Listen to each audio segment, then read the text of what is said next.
Assalamu alaikum, chers frères et sœurs.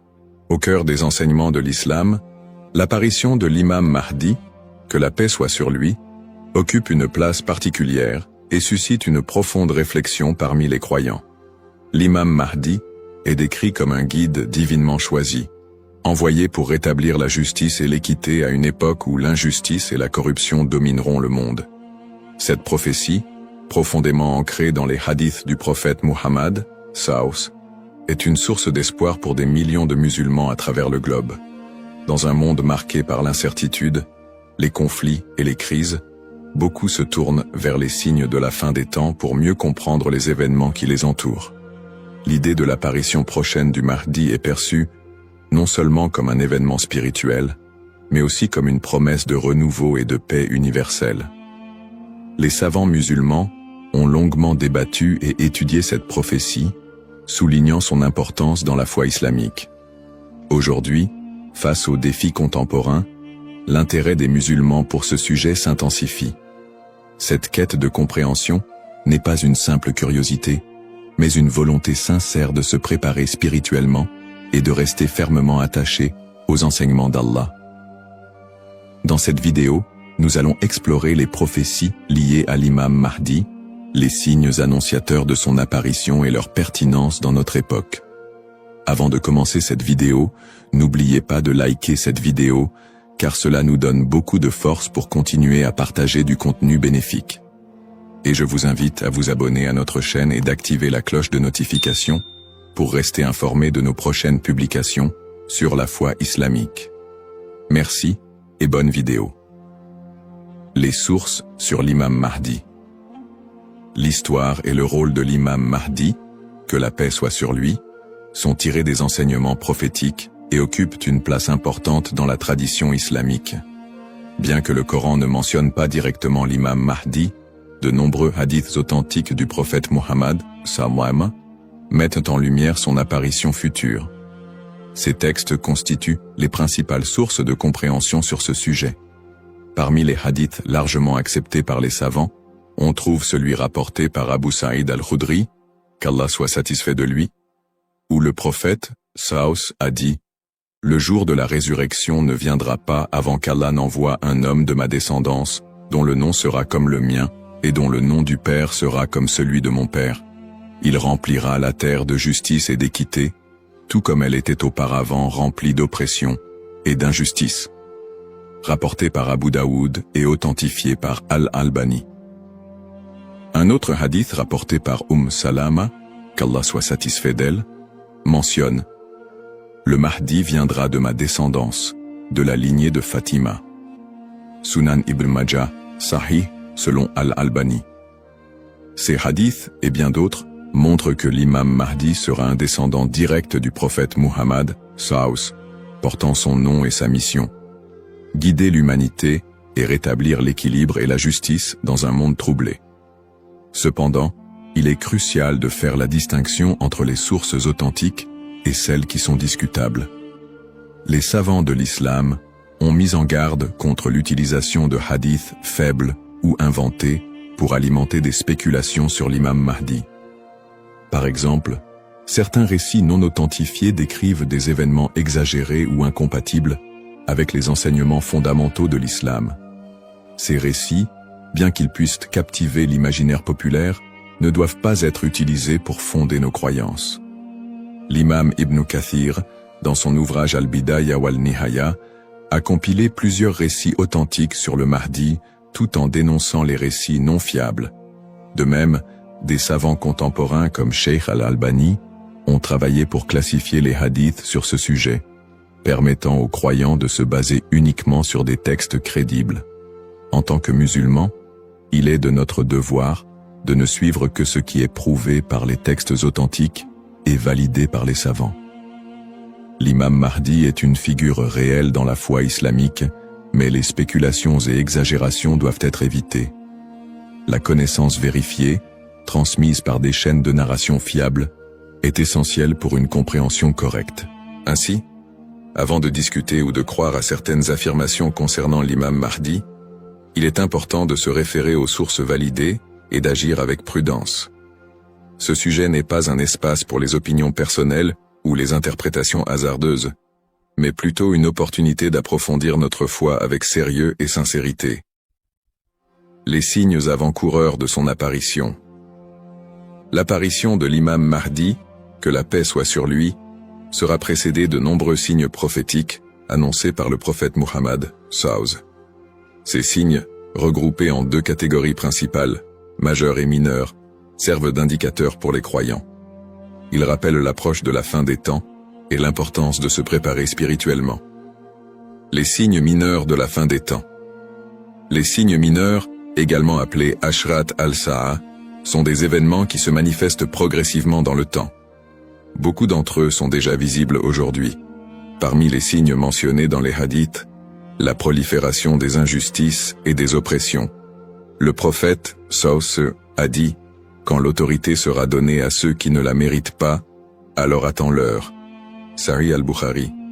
Ce signe est visible à travers la corruption généralisée, les injustices sociales et l'abus de pouvoir. La multiplication des divisions parmi les musulmans. Le prophète, SAW, a mentionné que la communauté musulmane sera fragmentée en différents groupes, chacun suivant son propre chemin. L'apparition d'innovations religieuses et la négligence de la sunna les croyants délaisseront les enseignements du Coran et de la sunna, tandis que les innovations deviendront courantes. L'expansion des richesses matérielles mais une pauvreté spirituelle. Dans un hadith rapporté par Abu Huraira, le prophète, SAW, a dit « L'heure ne viendra pas avant que la richesse ne devienne abondante au point que personne n'acceptera une aumône. » Sahih al-Bukhari. La dégradation des mœurs. Les valeurs morales seront mises de côté, et les comportements immoraux deviendront monnaie courante. Ces signes, bien qu'inquiétants, sont aussi une opportunité pour les croyants de retourner vers Allah, de se repentir et de renforcer leur foi. Les signes majeurs de la fin des temps. Les signes majeurs sont des événements extraordinaires et universels qui marqueront une étape décisive avant l'apparition de l'imam Mahdi et le jour du jugement. Parmi ces signes, la montée de grands troubles et conflits mondiaux. Des guerres intenses et des désordres sans précédent se propageront, causant chaos et destruction. L'émergence du Dajjal, l'Antéchrist. Le Dajjal apparaîtra comme un grand trompeur, prétendant être divin. Il sera un test majeur pour les croyants. L'imam Mahdi sera un guide spirituel crucial pour affronter cette épreuve. L'apparition d'un feu en Arabie. Le prophète, SAW, a dit « L'heure ne viendra pas avant qu'un feu ne sorte du Hijaz et éclaire les coups des chameaux à Bousra. » Sahih al-Bukhari. Le lever du soleil à l'ouest. Ce phénomène surnaturel marquera un point de non-retour pour le repentir des gens. La descente de Jésus, Issa, que la paix soit sur lui, Jésus, As, reviendra pour soutenir l'imam Mahdi, vaincre le Dajjal et instaurer la justice. Événements actuels liés aux signes. De nombreux croyants se demandent si les événements contemporains, tels que les catastrophes naturelles, les pandémies, les guerres et l'érosion des valeurs morales, pourraient être liés à ces signes prophétiques. Bien que certains événements puissent sembler correspondre, il est important de rappeler que seul Allah connaît le moment exact de la réalisation de ces prophéties. Interprétation des signes par les savants. Les savants islamiques soulignent que les signes de la fin des temps ne doivent pas être interprétés littéralement ni utilisés pour prédire des dates précises. Leur rôle est de renforcer notre foi et de nous rappeler l'impermanence de ce monde. Cheikh al-Islam Ibn Taymiyyah et d'autres érudits ont mis en garde contre les spéculations excessives, rappelant que les prophéties doivent être comprises dans leur contexte spirituel et non comme des prédictions mondaines. Se préparer tout en restant modéré. Face à ces signes, les musulmans sont appelés à se tourner vers Allah par la prière, la lecture du Coran et les bonnes actions. Il est essentiel de ne pas sombrer dans la panique ou les théories sensationnalistes, mais plutôt de renforcer notre foi et notre confiance en Allah. Comme le prophète SAW l'a dit, « Agissez tant que vous êtes en vie ». Un rappel essentiel. Enfin, Il est crucial de se souvenir que seul Allah connaît le moment exact de l'apparition de l'imam Mahdi et du jour du jugement. Le rôle du croyant est de se préparer spirituellement et d'agir pour le bien, sans céder aux inquiétudes ou à l'impatience. Qui est l'imam Mahdi? L'imam Mahdi, que la paix soit sur lui, est une figure centrale des prophéties islamiques liées à la fin des temps. Son nom, Al-Mahdi, signifie « le bien guidé », et il est décrit comme un leader choisi par Allah pour restaurer la justice et l'équité dans un monde plongé dans l'injustice et la corruption. Il incarne l'espoir et la rédemption pour les croyants, à une époque où les valeurs morales et spirituelles auront été gravement dégradées. Le rôle de l'imam Mahdi selon les enseignements islamiques. Le rôle principal de l'imam Mahdi sera de guider l'humanité sur le chemin de la vérité et de la foi. Il apportera la justice dans un monde envahi par l'oppression et rétablira l'ordre dans les sociétés désorganisées. Le prophète Muhammad, Saus, a dit « Il remplira la terre de justice et d'équité, tout comme elle était auparavant remplie d'injustice et d'oppression. » Sunan Abu Daoud, Sahih selon Al-Albani. Le Mahdi sera également un défenseur de l'islam et de l'unité de la communauté musulmane. Ummah. Son arrivée coïncidera avec une période de chaos où les croyants seront divisés et éprouvés par de grandes tribulations. Il unifiera les musulmans sous une bannière commune et les guidera dans des batailles contre les forces du mal, notamment le Dajjal, l'Antéchrist. Traits et caractéristiques de l'imam Mahdi. Les hadiths authentiques décrivent l'imam Mahdi comme un homme au physique et aux qualités exceptionnelles. Son nom et sa lignée. Il portera le même nom que le prophète Mohammed, Saus, et son père aura également un nom similaire à celui du père du prophète. Il sera un descendant direct du prophète à travers sa fille Fatima, qu'Allah soit satisfait d'elle. Son apparence, dans certains récits, il est décrit comme ayant un front large et un nez aquilin. Ses traits physiques permettront aux croyants de le reconnaître. Son caractère, le Mahdi sera doté d'un sens aigu de la justice, d'une grande sagesse et d'un cœur pur. Il sera aimé et suivi par les croyants sincères. Le prophète Muhammad, Salabas, a dit « Le Mahdi viendra de ma descendance, de la lignée de Fatima. » Sunan ibn Majah, Sahih, selon Al-Albani. Le lien avec le prophète Muhammad, Saus. L'imam Mahdi, en tant que descendant direct du prophète Muhammad, Saus, est lié non seulement par sa lignée, mais aussi par sa mission spirituelle.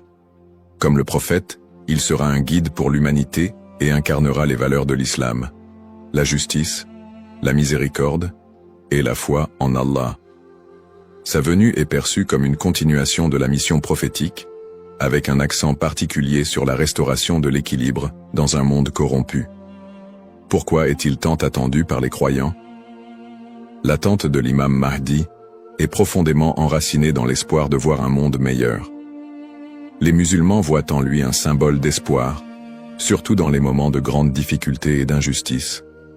Espoir de justice universelle, dans un monde où les inégalités et les oppressions sont omniprésentes, l'imam Mahdi est attendu comme celui qui rétablira l'équilibre et donnera à chacun son droit. Unité de la communauté musulmane. À une époque où les divisions parmi les musulmans sont nombreuses, il apportera l'unité et la paix au sein de l'Ummah. Un guide spirituel et moral. Alors que les valeurs spirituelles s'érodent, il sera un phare de lumière et un rappel puissant du message divin. Pour les croyants, l'imam Mahdi représente un renouveau spirituel et moral. Sa venue n'est pas simplement un événement futur, mais un rappel constant de l'importance de rester attaché à sa foi, de cultiver la justice et d'agir en tant que serviteur d'Allah. Un rappel essentiel. Bien que l'attente du Mahdi soit source d'espoir, il est important de se rappeler qu'Allah seul connaît le moment de son apparition. Comme le prophète Muhammad, Saus, l'a dit, il viendra au moment qu'Allah aura choisi pour lui. Cette croyance nous rappelle de nous concentrer sur nos propres actions et de renforcer notre foi en préparation à cet événement majeur. Le rôle du croyant en attendant l'imam Mahdi. L'attente de l'imam Mahdi, que la paix soit sur lui, est une réalité profondément ancrée dans la foi islamique. Cependant, cette attente ne doit pas être perçue comme une justification pour l'inaction ou la passivité. Au contraire, le croyant est appelé à renforcer sa foi, ses bonnes actions et son lien avec Allah dans cette période d'attente. Se concentrer sur ses propres actes et sa foi.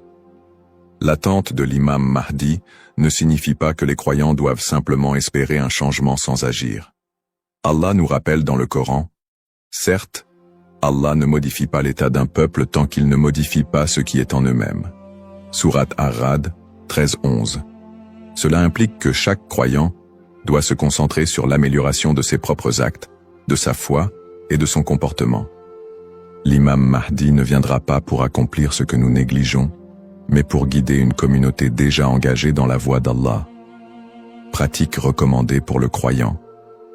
En attendant l'imam Mahdi, le croyant doit s'efforcer de maintenir une relation forte et constante avec son Créateur.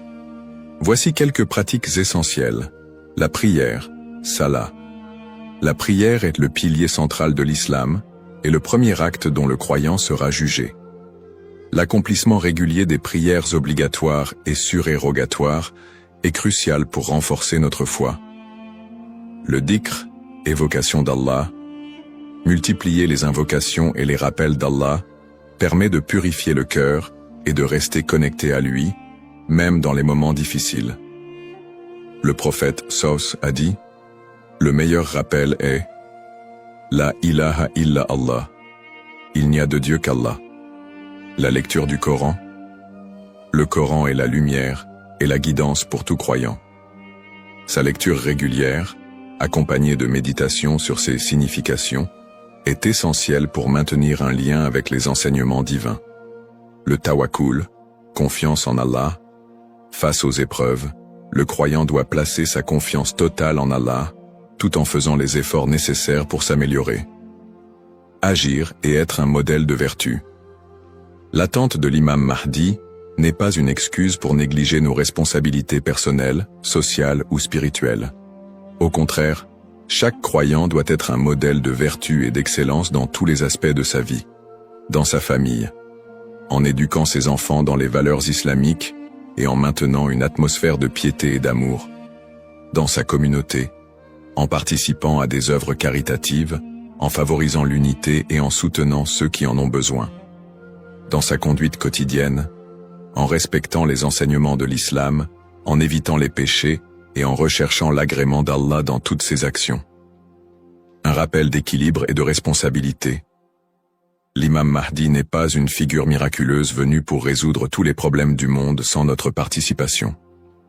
Son apparition sera une bénédiction pour ceux qui se seront préparés en renforçant leur foi et en accomplissant leurs devoirs religieux et sociaux.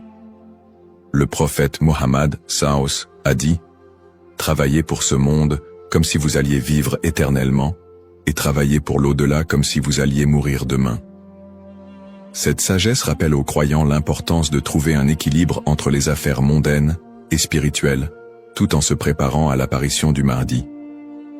En résumé, attendre l'imam Mahdi est une opportunité pour chaque musulman de devenir une meilleure personne, en s'engageant activement dans le bien et en restant fidèle à la voie tracée par le prophète Mohammed. Saos. Les erreurs fréquentes et mises en garde. L'attente de l'imam Mahdi est une croyance importante en islam, mais elle doit être abordée avec prudence et discernement. Les spéculations non fondées et les interprétations erronées des signes peuvent conduire à des malentendus et à des dérives, s'éloignant ainsi des enseignements authentiques de l'islam. Les spéculations non fondées sur son apparition. De nombreuses personnes, face aux troubles mondiaux et aux épreuves, se livrent à des spéculations sur l'apparition imminente de l'imam Mahdi. Certains affirment même avoir vu des signes ou identifié des individus comme étant le Mahdi.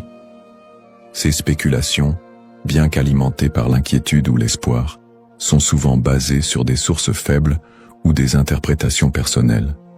Le prophète Mohammed Saus nous a rappelé que seul Allah connaît le moment de ces événements. Quant à l'heure, nul ne la connaît, si ce n'est Allah. Sourate Luqman, 13-6 13-6 4.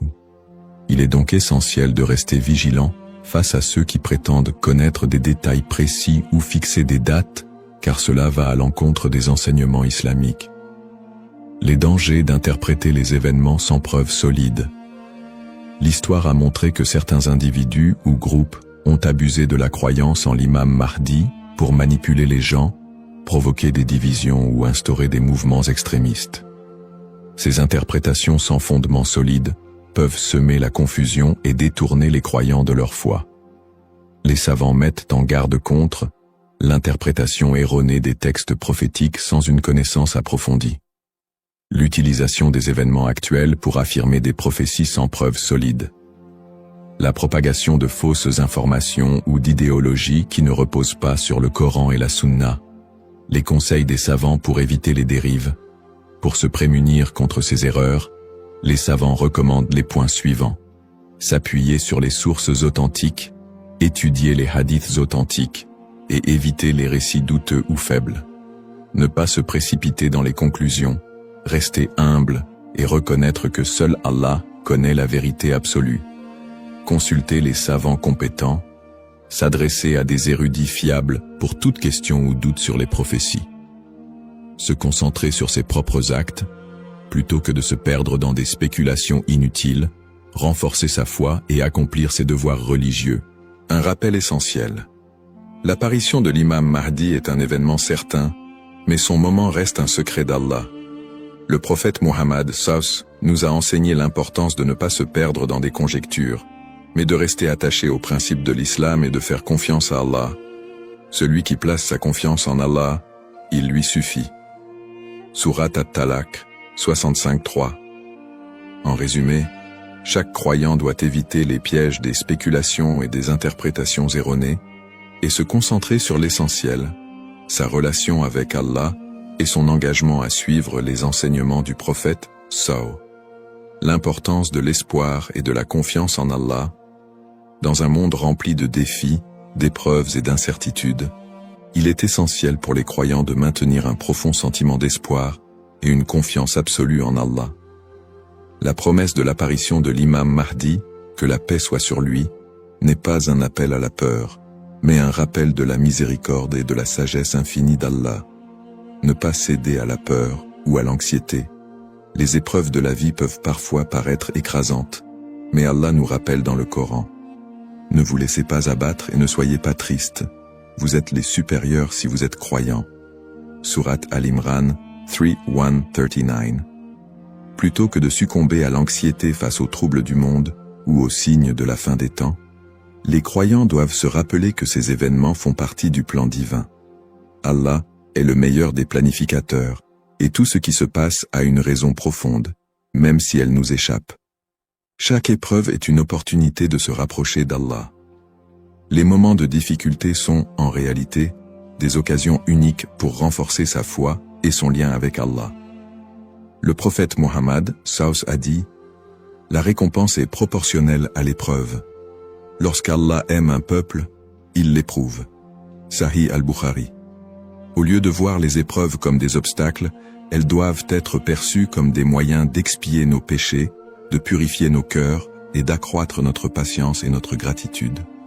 Les pratiques comme le dhikr, la prière et la lecture du Coran permettent de transformer ces épreuves en des opportunités de rapprochement avec Allah. Plus le croyant se connecte à son Seigneur, plus il trouve de sérénité et de force face à l'adversité. Rester unifié en tant qu'Umma. L'unité de la communauté musulmane, Umma, est un pilier essentiel dans la préparation à l'apparition de l'imam Mahdi. La division affaiblit les croyants et les détourne de leurs objectifs spirituels. Allah nous appelle à l'unité dans le Coran. Et cramponnez-vous tous ensemble au câble d'Allah et ne soyez pas divisés. Surat Al-Imran 3:103. En restant unis, les croyants peuvent surmonter les épreuves collectives et se soutenir mutuellement dans la foi. L'entraide, le pardon et l'amour fraternel sont des valeurs fondamentales pour bâtir une communauté forte et résiliente. Un rappel d'espoir et de sérénité. Allah est toujours avec ceux qui placent leur confiance en lui. Le prophète Muhammad, Savus, nous a enseigné que même dans les moments les plus sombres, Il y a toujours de l'espoir pour ceux qui se tournent vers Allah avec sincérité. Il a dit, étonnante est l'affaire du croyant. Tout ce qui lui arrive est un bien pour lui. Si un bonheur l'atteint, il remercie, et c'est un bien pour lui. Et si un malheur l'atteint, il patiente, et c'est un bien pour lui. Sahih Muslim. Ainsi, en renforçant notre foi, en restant unis et en plaçant notre confiance en Allah, nous transformons les moments d'incertitude en des opportunités de grandir spirituellement et de construire un avenir meilleur pour l'Ummah. Conclusion inspirante.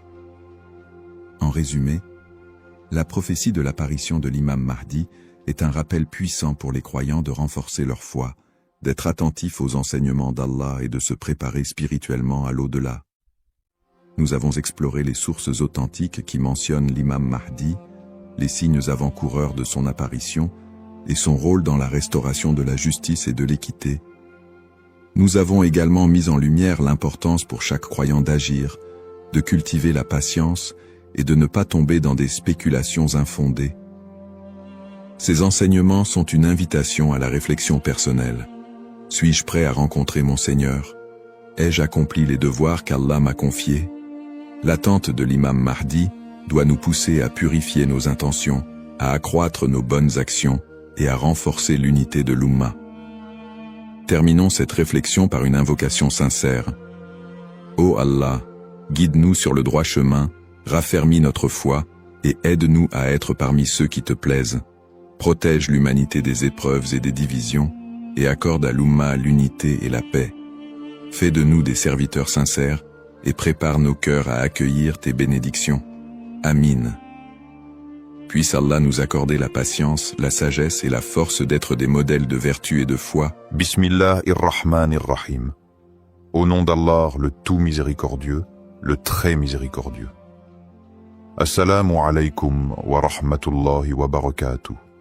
Que la paix, la miséricorde et les bénédictions d'Allah soient nuptiaux pour vous tous. Le Ramadan est là. Un mois béni, un mois où chaque seconde est précieuse, où chaque souffle peut être une adoration, et où chaque invocation peut changer une destinée. Mais avez-vous déjà pensé aux doigts que vous faites chaque soir? Le prophète nous a enseigné que les invocations d'un jeûneur ne restent jamais sans réponse. Imaginez. Chaque soir, après une journée de jeûne, à l'instant où votre âme est la plus pure, vous avez une opportunité unique de vous rapprocher d'Allah, d'effacer vos péchés et d'attirer sa miséricorde infinie. Mais quels sont les meilleurs doigts à réciter chaque soir? Comment être sûr que nos invocations sont aimées d'Allah et acceptées? Aujourd'hui, nous allons voir 3 doigts puissantes à réciter chaque soir du Ramadan, des invocations qui touchent le cœur et élèvent l'âme. Ces paroles, si vous les prononcez avec sincérité, peuvent illuminer votre vie et changer votre destinée. Alors restez bien jusqu'à la fin. Avant de commencer cette vidéo, n'oubliez pas de liker cette vidéo, car cela nous donne beaucoup de force pour continuer à partager du contenu bénéfique. Et je vous invite à vous abonner à notre chaîne et d'activer la cloche de notification pour rester informé de nos prochaines publications sur la foi islamique. Partagez-la avec vos proches et laissez un commentaire pour me dire ce que vous en pensez. Merci et bonne vidéo. La puissance des douas pendant le Ramadan. Le mois de Ramadan est bien plus qu'un simple mois de jeûne. C'est un moment de connexion profonde avec Allah, une opportunité unique pour que nos prières soient exaucées. En effet, Allah nous a promis dans le Coran « Et quand mes serviteurs t'interrogent à mon sujet, alors je suis tout proche, je réponds à l'appel de celui qui m'invoque quand il m'appelle. » Sourate Al-Baqarah 246. Ce verset est d'autant plus significatif qu'il se trouve au cœur des passages qui parlent du jeûne du Ramadan, comme si Allah nous rappelait que ce mois béni est un moment où ses portes sont grandes ouvertes pour accueillir nos supplications. Pourquoi les doigts ont un impact particulier pendant le Ramadan? 1. Les portes du ciel sont ouvertes. Selon un hadith rapporté par Al-Bukhari et Muslim, le prophète a dit « Quand vient le mois de Ramadan, les portes du paradis s'ouvrent, celles de l'enfer se ferment et les diables sont enchaînés. Cela signifie que l'influence du mal diminue, nous rendant plus réceptifs à la spiritualité et nous permettant de nous concentrer davantage sur nos invocations.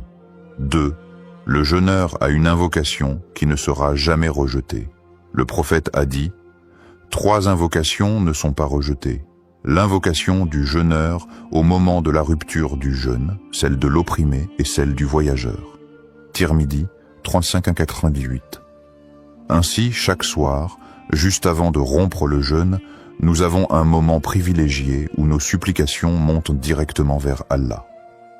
Imaginez alors l'impact de 3 doigts précises et puissantes, répétées chaque soir avec foi et sincérité. Un exemple inspirant. L'histoire de l'homme qui a vu sa vie changer grâce à une doua. Il était une fois un homme simple, habitué à réciter une seule invocation chaque soir du Ramadan. « Ô Allah, pardonne-moi, éclaire mon cœur et guide-moi vers ce qui est meilleur pour moi. » Pendant des années, il n'a vu aucun changement majeur dans sa vie. Mais un jour, après plusieurs ramadans passés à répéter cette même invocation, tout s'est transformé. Il a trouvé un emploi qu'il n'espérait plus, ses soucis financiers se sont envolés, et surtout, son cœur s'est rempli d'une paix qu'il n'avait jamais connue auparavant. Il a alors compris que chaque doua est comme une graine semée dans l'invisible. Même si on ne voit pas immédiatement les fruits, Allah répond toujours de la meilleure manière et au meilleur moment. Ainsi, imaginez l'impact des 3 douas que nous allons découvrir ensemble. Si vous les récitez chaque soir du Ramadan avec sincérité, elles pourraient bien être le secret d'un avenir meilleur, rempli de bénédictions. Première doua, l'invocation pour le pardon. Dans notre quotidien, nous commettons tous des erreurs. Parfois consciemment, parfois sans même nous en rendre compte. Mais Allah, dans son infinie miséricorde, nous a donné une clé précieuse pour effacer nos fautes. L'istighfar, la demande de pardon. Le Ramadan est le mois du pardon par excellence. C'est une période où Allah ouvre grandes ses portes de miséricorde et efface les péchés de ceux qui reviennent sincèrement à lui. Le prophète a dit « Celui qui jeûne le Ramadan avec foi et en recherchant la récompense d'Allah verra ses péchés passer pardonnés. » Al-Bukhari, Muslim. Tout miséricordieux, le très miséricordieux. Assalamu alaikum wa rahmatullahi wa barakatuh. Que la paix, la miséricorde et les bénédictions d'Allah soient sur vous tous. Le Ramadan est là, un mois béni, un mois où chaque seconde est précieuse, où chaque souffle peut être une adoration et où chaque invocation peut changer une destinée. Mais avez-vous déjà pensé aux douas que vous faites chaque soir? Le prophète nous a enseigné que les invocations d'un jeûneur ne restent jamais sans réponse. Imaginez, chaque soir, après une journée de jeûne, à l'instant où votre âme est la plus pure, vous avez une opportunité unique de vous rapprocher d'Allah, d'effacer vos péchés et d'attirer sa miséricorde infinie. Mais quels sont les meilleurs douas à réciter chaque soir? Comment être sûr que nos invocations sont aimées d'Allah et acceptées? Aujourd'hui, nous allons voir 3 douas puissantes à réciter chaque soir du Ramadan, des invocations qui touchent le cœur et élèvent en l'âme. Ces paroles, si vous les prononcez avec sincérité, peuvent illuminer votre vie et changer votre destinée. Alors restez bien jusqu'à la fin. Avant de commencer cette vidéo, n'oubliez pas de liker cette vidéo, car cela nous donne beaucoup de force pour continuer à partager du contenu bénéfique. Et je vous invite à vous abonner à notre chaîne et d'activer la cloche de notification pour rester informé de nos prochaines publications sur la foi islamique. Partagez-la avec vos proches et laissez un commentaire pour me dire ce que vous en pensez. Merci et bonne vidéo, la puissance des douas pendant le Ramadan. Le mois de Ramadan est bien plus qu'un simple mois de jeûne. C'est un moment de connexion profonde avec Allah, une opportunité unique pour que nos prières soient exaucées. En effet, Allah nous a promis dans le Coran, « Et quand mes serviteurs t'interrogent à mon sujet, alors je suis tout proche. Je réponds à l'appel de celui qui m'invoque quand il m'appelle. » Sourate Al-Baqarah 2:186. Ce verset est d'autant plus significatif qu'il se trouve au cœur des passages qui parlent du jeûne du Ramadan. Comme si Allah nous rappelait que ce mois béni est un moment où ses portes sont grandes ouvertes pour accueillir nos supplications. Pourquoi les doigts ont un impact particulier pendant le Ramadan? 1. Les portes du ciel sont ouvertes. Selon un hadith rapporté par Al-Bukhari et Muslim, le prophète a dit « Quand vient le mois de Ramadan, les portes du paradis s'ouvrent, celles de l'enfer se ferment et les diables sont enchaînés. » Cela signifie que l'influence du mal diminue, nous rendant plus réceptifs à la spiritualité et nous permettant de nous concentrer davantage sur nos invocations. 2. Le jeûneur a une invocation qui ne sera jamais rejetée. Le prophète a dit « 3 invocations ne sont pas rejetées. L'invocation du jeûneur au moment de la rupture du jeûne, celle de l'opprimé et celle du voyageur. » Tirmidhi 35-88. Ainsi, chaque soir, juste avant de rompre le jeûne, nous avons un moment privilégié où nos supplications montent directement vers Allah. Imaginez alors l'impact de 3 doigts précises et puissantes, répétées chaque soir avec foi et sincérité. Un exemple inspirant. L'histoire de l'homme qui a vu sa vie changer grâce à une doua. Il était une fois un homme simple, habitué à réciter une seule invocation chaque soir du Ramadan. « Ô Allah, pardonne-moi, éclaire mon cœur et guide-moi vers ce qui est meilleur pour moi. » Pendant des années, il n'a vu aucun changement majeur dans sa vie. Mais un jour, après plusieurs ramadans passés à répéter cette même invocation, tout s'est transformé. Il a trouvé un emploi qu'il n'espérait plus, ses soucis financiers se sont envolés, et surtout, son cœur s'est rempli d'une paix qu'il n'avait jamais connue auparavant. Il a alors compris que chaque doua est comme une graine semée dans l'invisible. Même si on ne voit pas immédiatement les fruits, Allah répond toujours de la meilleure manière et au meilleur moment. Ainsi, imaginez l'impact des 3 douas que nous allons découvrir ensemble. Si vous les récitez chaque soir du Ramadan avec sincérité, elles pourraient bien être le secret d'un avenir meilleur, rempli de bénédictions. Première doua, l'invocation pour le pardon. Dans notre quotidien, nous commettons tous des erreurs. Parfois consciemment, parfois sans même nous en rendre compte. Mais Allah, dans son infinie miséricorde, nous a donné une clé précieuse pour effacer nos fautes. L'istighfar, la demande de pardon. Le Ramadan est le mois du pardon par excellence. C'est une période où Allah ouvre grandes ses portes de miséricorde et efface les péchés de ceux qui reviennent sincèrement à lui. Le prophète a dit « Celui qui jeûne le Ramadan avec foi et en recherchant la récompense d'Allah verra ses péchés passés pardonnés. » Al-Bukhari, Muslim. Tu es celui qui efface les péchés. Tu aimes le pardon, alors pardonne-moi. Tirmidhi 3513. C'est cette invocation que le prophète a enseignée à Aïcha, radiyallahu anha, lorsqu'elle lui a demandé « Ô messageur d'Allah, si je trouve la nuit du destin, que dois-je dire ?» Il lui répondit avec cette doua puissante. Pourquoi demander pardon chaque soir du Ramadan? 1. Allah aime pardonner. Le pardon d'Allah est immense. Même si nos péchés atteignaient les cieux, Allah les effacerait si nous nous tournons sincèrement vers lui. Il dit dans le Coran, 10. Ô mes serviteurs qui avez commis des excès à votre propre détriment, ne désespérez pas de la miséricorde d'Allah. Car Allah pardonne tous les péchés. Oui, c'est lui le pardonneur, le très miséricordieux. Sourate Az-Zumar 39-53. 2. Un cœur purifié attire les bénédictions. Demander pardon chaque soir, c'est nettoyer son cœur avant de dormir et attirer la lumière divine. Imaginez-vous aller au lit en sachant que vos erreurs de la journée ont été effacées. Quelle tranquillité d'âme. 3. Le pardon ouvre les portes du succès. L'istighfar n'efface pas seulement les péchés, mais il attire aussi la prospérité et le bonheur. Le prophète Nour alayhi salam a dit à son peuple: « Implorez le pardon de votre Seigneur. En vérité, il est grand pardonneur. Il enverra sur vous du ciel des pluies abondantes.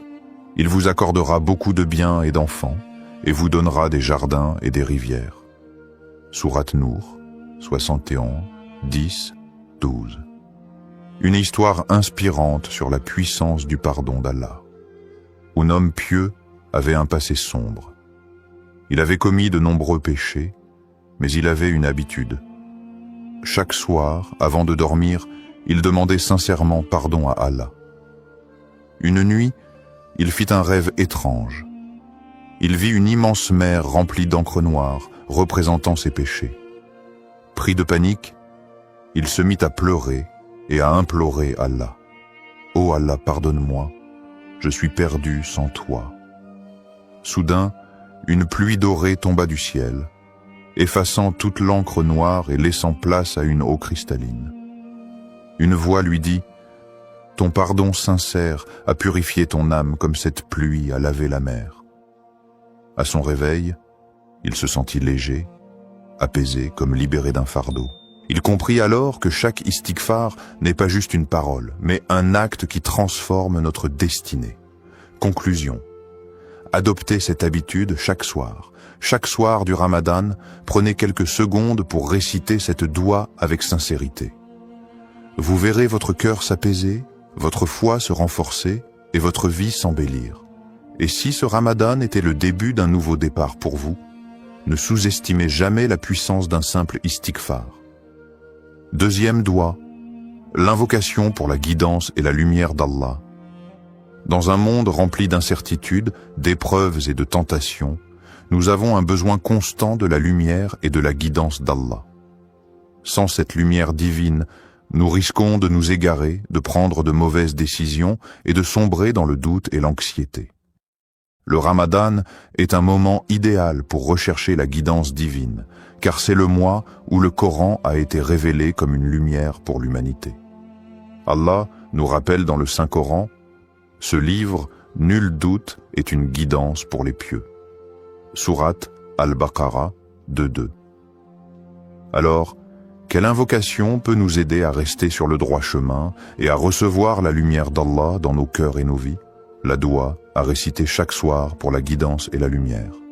Allahum ajal fi qalbi noura, wa fi lisani noura, wa fi sam'i noura, wa fi basari noura, wa min fawqi noura, wa min tahti noura, wa an yamini noura, wa an shamali noura, wa min amami noura, wa min khalfi noura, wa ajalli noura. Allahumma ajal fi qalbi nouran, wa fi lisani nouran, وفي سمعي نوران وفي بصري نوران ومن فوقي نوران ومن تحتي نوران وعن يميني نوران وعن شمالي نوران ومن أمامي نوران ومن خلفي نوران وجلي نوران. Ô Allah, mets dans mon cœur une lumière, sur ma langue une lumière, dans mon ouïe une lumière, dans ma vue une lumière, au-dessus de moi une lumière, en dessous de moi une lumière, à ma droite une lumière, à ma gauche une lumière, devant moi une lumière, derrière moi une lumière, et mets en moi une lumière. Rapporté par Muslim, 763. Cette invocation, récitée par le prophète, est une prière profonde qui demande à Allah de remplir notre être et notre vie de sa lumière divine. Pourquoi cette doua est-elle si puissante? Elle renforce la foi et éloigne les doutes. Dans un monde où nous sommes sans cesse confrontés aux doutes et aux épreuves, cette invocation nous donne une direction claire et nous protège du désespoir. Allah dit: « Allah est le protecteur de ceux qui croient, il les fait sortir des ténèbres vers la lumière. » Sourate Al-Baqarah 2.257 2. Elle éloigne la tristesse et l'angoisse. Parfois, nous nous sentons perdus, tristes, vide spirituellement. Cette doua est comme une lampe qui éclaire notre cœur, en apportant sérénité et apaisement. 3. Elle nous guide dans nos décisions, dans la vie, Nous sommes amenés à faire des choix difficiles. Cette invocation demande à Allah de nous montrer la meilleure voie, celle qui nous rapproche de lui et qui est remplie de sagesse et de paix. Une histoire inspirante. La lumière dans l'obscurité. Un jeune homme nommé Yassir traversait une période de doute. Il se sentait perdu, hésitant sur les choix à faire pour son avenir. Devait-il continuer dans la voie ciblée qu'il avait choisie ou changer complètement de direction? Une nuit, en pleine prière, il se rappela cette invocation qu'il avait entendue dans un sermon. Il la récita avec une sincérité profonde, demandant à Allah de lui montrer la lumière. Les jours suivants, des signes ont commencé à apparaître, des opportunités inattendues, des rencontres inspirantes, une paix intérieure qu'il n'avait pas ressentie depuis longtemps. Il comprit que cette doua avait dissipé ses doutes et illuminé son cœur. Adoptez cette habitude, chaque soir. Imaginez-vous répéter cette invocation chaque soir du Ramadan. Quelle lumière pourrait envahir votre cœur? Quel changement positif Allah pourrait-il opérer dans votre vie? Ne laissez pas l'obscurité de ce monde vous envahir. Faites cette invocation chaque soir et laissez Allah éclairer votre chemin. Troisième doua, l'invocation pour l'acceptation des prières et la miséricorde. Le Ramadan est un mois d'efforts spirituels intenses. Nous jeûnons, prions, donnons aux nécessiteux et nous nous rapprochons d'Allah. Mais que valent tous ces efforts si Allah ne les accepte pas? L'un des plus grands enseignements du prophète Ibrahim, paix sur lui, est qu'il demandait constamment l'acceptation de ses actes par Allah malgré sa piété exemplaire. Il disait « Ô notre Seigneur, accepte cela de notre part, car c'est toi l'audient, l'omniscient. » Sourate Al-Baqarah, 227. Nous devons adopter cette même humilité et implorer Allah chaque soir pour qu'il accepte nos invocations, nos prières et nos actions. La doua à réciter chaque soir pour l'acceptation des prières et la miséricorde. Rabbana taqabbal minna innaka anta as-sami'u al-alim wa tub alayna innaka anta at-tawwabur rahim. Rabbana taqabbal minna innaka anta as-sami'u al-alim wa tub alayna innaka anta at-tawwabur rahim. Ô notre Seigneur, accepte cela de nous, car tu es celui qui entend tout, l'omniscient. Et pardonne-nous, car tu es celui qui accepte le repentir, le très miséricordieux. Sourate Al-Baqarah, 227 à 228. Pourquoi cette doua est-elle essentielle? Aucune action n'a de valeur si elle n'est pas acceptée. Ce n'est pas la quantité de nos actes qui compte, mais l'acceptation d'Allah. Un petit acte sincère peut peser plus lourd qu'une montagne d'actions faites sans sincérité. 2. Elle nous rappelle l'importance de l'humilité. Peu importe nos efforts, nous devons toujours revenir à Allah en lui demandant d'accepter nos actions et de nous pardonner nos manquements. 3. Elle renforce notre lien avec Allah. En demandant chaque soir l'acceptation de nos prières et de nos bonnes actions, nous restons connectés à Allah et développons une plus grande conscience spirituelle. Une histoire inspirante. L'homme dont les doigts ont changé la vie. Il y avait une femme pieuse, nommée Aïcha, qui jeûnait chaque Ramadan avec beaucoup de ferveur. Elle priait longuement la nuit, donnait en aumône et multipliait les bonnes actions, mais au fond d'elle, elle doutait. Allah accepterait-il vraiment ses efforts? Un jour, elle entendit un érudit dire « L'important n'est pas seulement de prier et de jeûner, mais de demander sans cesse à Allah d'accepter ses actions, car un acte non accepté est comme une graine qui n'a pas germé. » Cette parole la toucha profondément. Dès lors, chaque soir du Ramadan, elle ajouta cette invocation à ses prières. Elle se remit en question, cherchant davantage la sincérité et l'amour d'Allah dans chacun de ses actes. Quelques années plus tard, elle vécut un rêve bouleversant. Elle se voyait devant un jardin immense, lumineux, rempli de fruits abondants. Une voix douce lui disait « Ces fruits sont les prières et les invocations que tu as faites avec sincérité. Allah les a acceptés et il t'a accordé bien plus que ce que tu espérais. » Elle se réveilla en larmes, le cœur empli de gratitude.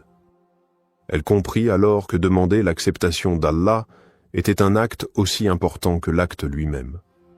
Faites cette invocation chaque soir. Imaginez-vous répétant cette invocation chaque soir du Ramadan en implorant Allah d'accepter votre jeûne, vos prières et vos bonnes actions. Que se passerait-il si Allah acceptait chacune de vos invocations? Quelle transformation verrez-vous dans votre vie et dans votre foi? Ne laissez pas vos efforts être vains. Implorez Allah avec sincérité et confiance, et laissez sa miséricorde illuminer votre cœur.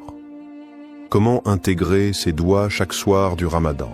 Le Ramadan est une période bénie où chaque acte d'adoration est multiplié et élevé auprès d'Allah. Mais comment s'assurer que nous récitons ces 3 doigts chaque soir avec constance, sincérité et concentration? Voici quelques conseils pratiques pour intégrer ces invocations dans votre routine quotidienne et maximiser leur impact spirituel. Quand réciter ces doigts pour en tirer le meilleur bénéfice? Le moment où vous faites vos doigts peut avoir un grand impact sur leur acceptation. Voici les 3 meilleurs moments pour réciter ces invocations. Après la prière du Maghreb ou du Isha, juste après la prière, lorsque le cœur est apaisé, c'est un instant privilégié pour invoquer Allah. Le prophète a enseigné que les invocations après la prière sont particulièrement exaucées. Pendant ou après la prière de Tahajjud, si vous vous levez pour prier la nuit, profitez de ces instants où Allah répond aux invocations. Le dernier tiers de la nuit est un moment où Allah descend et exauce les prières sincères. Avant de dormir, réciter ses doigts avant de s'endormir permet de terminer sa journée en remettant tout entre les mains d'Allah. Cela purifie le cœur et invite à un sommeil apaisé, sous la protection divine. Comment être constant et sincère dans ses doigts? Faire des doigts chaque soir demande de la discipline et une sincérité profonde. Voici quelques astuces pour ne pas les oublier et les faire avec un cœur attentif. Créez une habitude spirituelle. Associez vos doigts à un moment précis de votre routine, après le Isha avant de dormir.